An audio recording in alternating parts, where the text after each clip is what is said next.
first graders. Roscoe and I are here for story time, and we are going to continue reading The Magic Treehouse, number 8, Midnight on the Moon. Now, I think when we last left Jack and Annie, they were trying on some space suits, and they just began to head out, and Annie threw Jack's book, and they found that it was floating because there's no gravity to keep you on the ground on the moon. Now let's remember when we read The Magic Treehouse, sometimes there are pictures, and a lot of the time there is not. So where do we have to make the pictures? Right, in our mind when we're listening to the story. Okay. So Annie was jumping up and down, and she was saying, because she was jumping like a bunny, that she was a moon rabbit. "Look," Jack called to Annie, "I'm a moon rabbit too." Where Jack's boots hit the ground, moon dust gracefully sprayed into space. The book had landed at the edge of a shallow crater.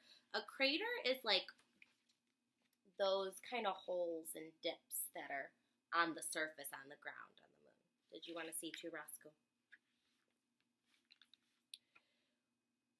When Jack reached it, he tried to stop, but his feet slipped. He fell right over and lay on his side. He tried to stand, but he was off balance. He tried again, but the dust was too deep, and his spacesuit was too clumsy. "Are you okay?" asked Annie. "I can't get up," said Jack. "You shouldn't have been goofing off," said Annie wisely. "You goofed off first," said Jack. "Now help me up, please." Annie started to walk towards him. "Don't you fall too," warned Jack. "I won't." Annie moved very slowly.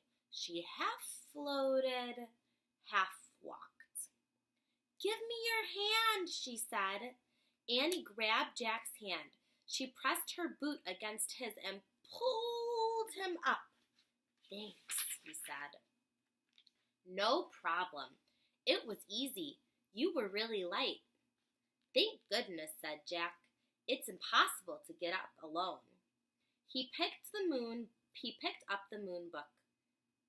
Are you reading too? It was covered with dust. She brushed it off.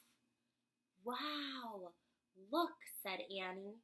She stood at the edge of the crater. So the crater is like that big dip, and she's standing up on the edge of it.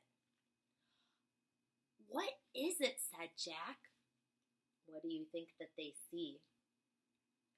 "A moon buggy," said Annie. I wonder if we have a picture of one. There's none on the cover. A buggy was parked in the crater. It had 4 huge wheels. I think it's kind of like a go-kart or like a car. "Let's go for a ride," said Annie. "We can't," said Jack.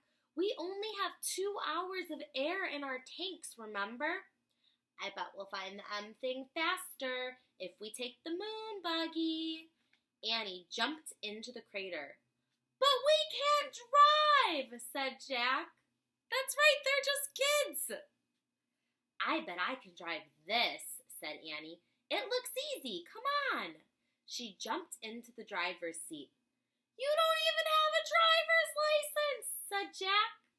"Who cares?" said Annie. "It's not like there's any roads or stoplights on the moon or policemen." She was right, Jack thought. "Well, go slow," he said, and he climbed in beside her. Annie pushed a button that said on. The moon buggy lurched backwards. A lurch is like a big jump. "Yikes," said Annie. "Step on the brake," said Jack. Annie pressed a pedal on the floor with her feet. The buggy stopped with a jerk. "Whew," she said. "It must be in reverse," said Jack. "Let me study this." Remember, Jack likes to research things. But before he could study anything, Annie pushed another button. The buggy tilted back. Its front wheels started to rise up into the air. "Let me out of here," said Jack. Annie pushed more buttons. The buggy's front wheels landed back on the ground, and the buggy leaped forward. "Slower," said Jack. "I can't," said Annie. "I don't know how." Annie steered the buggy over the tracks on the ground. The wide wheels kept it from sinking into the deep dust. Remember, the floor there is all dusty. "Careful," said Jack. The buggy zoomed out of the crater. The gray clouds of dust rose behind them as they took off across the moon. Now we're on Chapter 5. Chapter 5 is called Hang On. Annie drove the moon buggy over bumps. It bucked like a bronco. So like if she was like riding on an animal. "I'm going through there." She pointed to an opening between two mountains. Jack held on to the dashboard. That's the big window in the front of the car. The buggy bumped towards the opening and shot through. On the other side, the ground was even rockier. "Look for the fourth M thing," said Annie, bouncing up and down. Jack groaned. Looking for anything on this wild ride seemed impossible.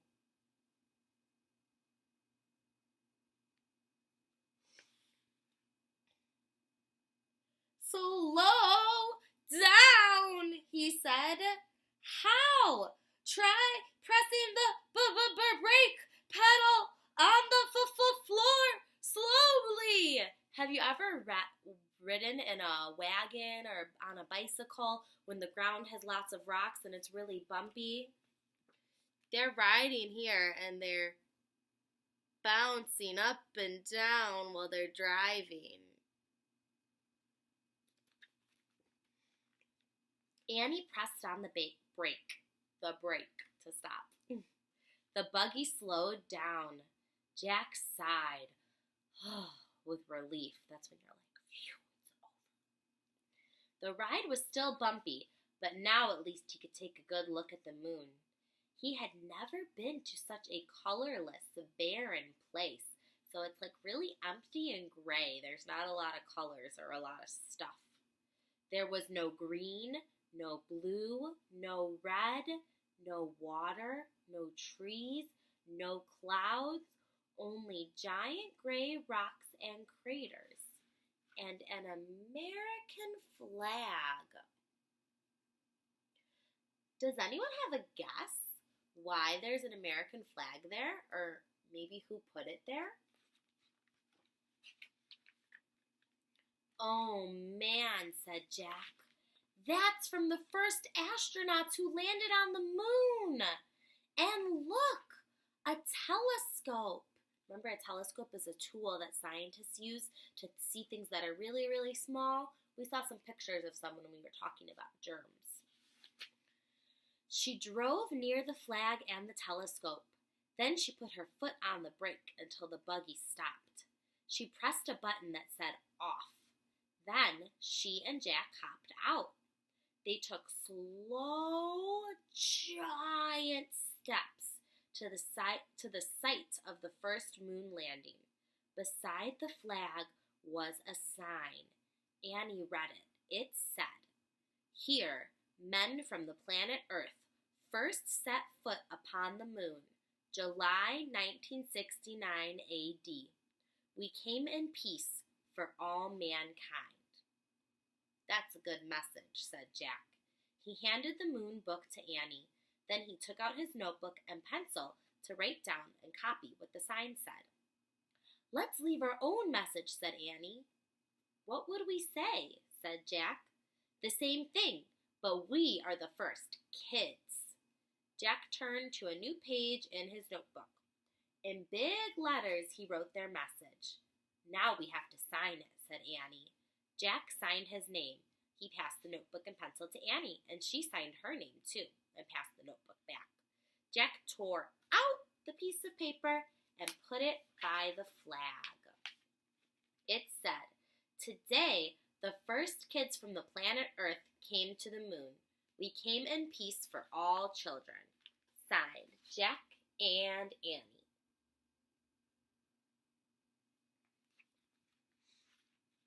No wind would ever blow the message away.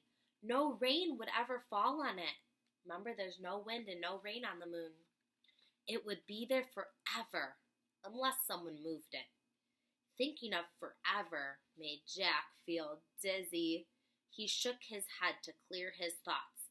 Then he remembered, "Has it been 2 hours yet? I wish I had a watch. We might be running out of time." "Oh, wow, look! A moon man!" said Annie. "What?" Jack turned to look at her. Oh, you know what I just realized? They said telescope earlier, not microscope. Microscope was when you're looking at something small. Telescope was when you look up at something big, like stars, so you can see them from far away. I guess my brain grew because I made a mistake. Okay, let's see. Jack turned to look at her. She was staring through the telescope. Jack walked over to the telescope. Annie stepped aside so he could look too. Jack gasped. In the distance, something was flying above the ground. It looked like a giant man in a space suit. Well, first grade, I think that's where we're going to stop for today. The name of the next chapter is High Jump. Maybe we can read some more tomorrow. Bye! Thanks for listening to our story with me and Roscoe. I hope you guys enjoyed Magic Treehouse. We'll read some more tomorrow.